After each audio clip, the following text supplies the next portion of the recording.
I'm your host, Mike St. Clair, and you're watching Ask Mike. Ask Mike is a new YouTube series that will allow you, the viewer, to submit questions about the paranormal to be answered by me in an upcoming video. I announced the Ask Mike series about a week ago, and we got a great response and a lot of great questions already. And we're going to check out a couple of those, and we're going to answer two of them right now. Our first question comes from Dave, aka I'm the Dave Man. Hey Mike, what, if any, free or nearly free tools have you used in ghost hunting? Well, that's a very good question. There are a lot of free or nearly free tools that you can use for paranormal investigation.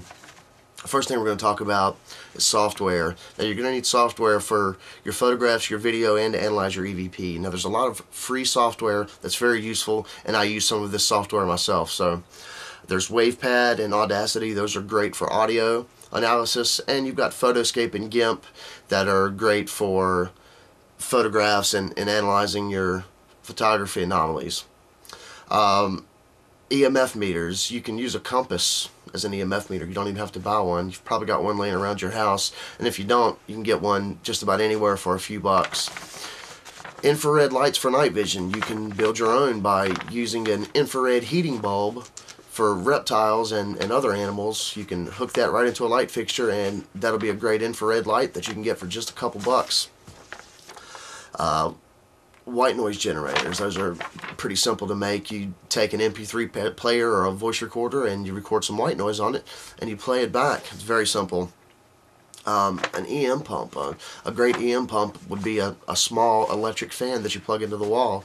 We had one that put out about 16,000 milligauss, and that's quite a bit. That's one heck of an EM pump.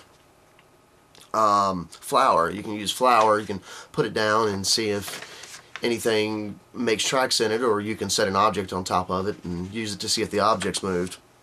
Also, you can make a lot of homemade equipment.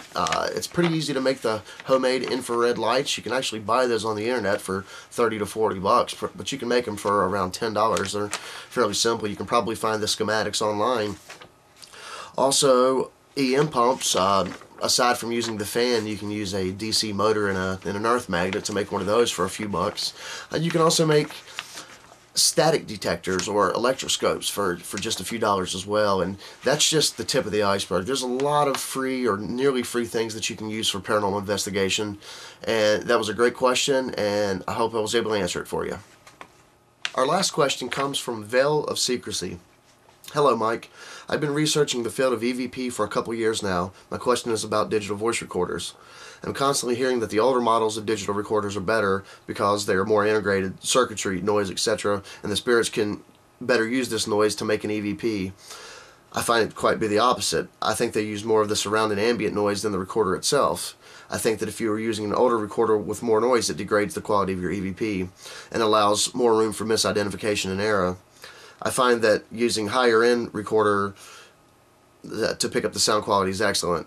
I personally use a high-end Olympus recorder, and I still get just as many EVPs as I did using my older Sony ICD PX312, which by the way is excellent, I agree. Plus with the higher end recorder, I find that I have to do a lot less cleanup on the lower class EVPs. What's your opinion on this matter? Sorry the question was so long. Hope you can answer mine, and thanks for taking the time to answer. These are very important questions. I think we need more people like you in the field of the paranormal. Thank you very much, and you are right. These are very important questions. This isn't the first time I've heard the theory of the older recorders with more noise being better. I also hear that with analog tape recorders. The noise in those make it better for EVP capture. In my opinion, I say the quieter, the better. You're absolutely right. A lot of noise does contaminate your EVPs and does make them harder to listen to. And it brings up a lot of chance for false anomalies. You're absolutely right, and misidentification. The noise theory, it could hold some value, but at this point it's pretty much up to the individual user.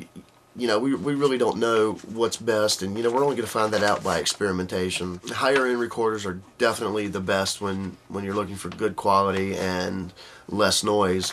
We like to use analog tape, the mini and the large cassette tapes. We use the Sony ICD series, Olympus. We also use RCA because a lot of those record in a WAV format, which is superior to the MP3 because it's uncompressed.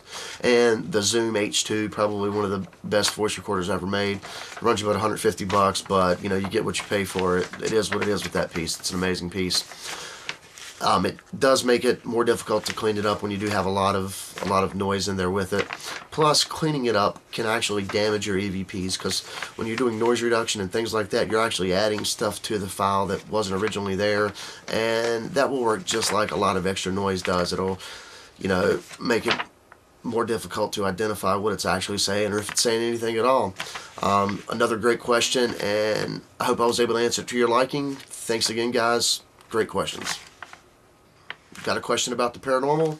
Perfect. You can ask Mike. Now, there are two ways to ask Mike. The first and the easiest way is to send me a private message. Make the subject of that message "Ask Mike," and then enter your question. And if you want me to say your name, you can put your name in there as well. Or you can do a video response and put it as a response to any of the Ask Mike videos, and you can submit your question that way as well. So I hope you enjoyed it. Make sure to comment, rate, thumbs up, and don't forget to subscribe for more Ask Mike.